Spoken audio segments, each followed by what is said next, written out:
Nomination process அப்போ பச்சை மிளகாயை கடித்த ஒருத்தர் சேவ் பண்ணணும் அப்படின்னு சொன்னப்போ விக்ரம் ஒரு உண்மையை சொல்லியிருப்பார். அவர் சொல்லும்போது பார்த்துட்ருக்க நமக்குமே அது கரெக்டு தான் அப்படின்னு தோணும். அதாவது சபரியை எல்லாருமே நடிக்கிறாங்க அப்படின்னு சொல்லியிருப்பாங்க.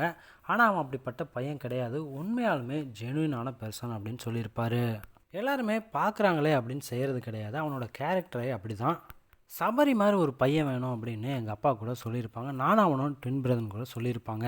அதனால தான் என் மனசுலேருந்து அடி மனசுலேருந்து சொல்கிறேன், சபரியை இந்த வாரம் நான் சேவ் பண்ணணும்னு நினைக்கிறேன் அப்படின்னு விக்ரம் சொல்லியிருப்பார். சபரியை மாதிரியே விக்ரம் ரெண்டாவது ஆளாக சாண்ட்ராவை தான் சேவ் பண்ணியிருப்பார். ஆனால் வெளியிலேருந்து பார்த்துட்ருக்க நமக்கு இவங்களே சேவ் பண்ணாங்க அப்படின்னு கண்டிப்பாக நினைக்க வச்சுருப்பாரு. ஆனால் மிளகாயெல்லாம் கடித்து சேவ் பண்ணியிருக்காரு மனுஷன் விக்ரம். விக்ரம் நினச்சிருந்தாலும் ஒரு பச்சை மிளகாயோட நிறுத்தியிருக்கலாம். ஆனால் சாண்ட்ராவுக்காக அந்த பச்சை மிளகாயை சாப்பிட்ருக்காரு. ஆனால் பார்த்துட்ருக்க நமக்கோ வினோத்துக்காக சொல்லியிருக்கலாம் அப்படின்னு தோணுது. இதை பற்றின உங்களோட கருத்துக்களை கமெண்ட்ஸ் பாக்ஸில் ஷேர் பண்ணுங்கள்.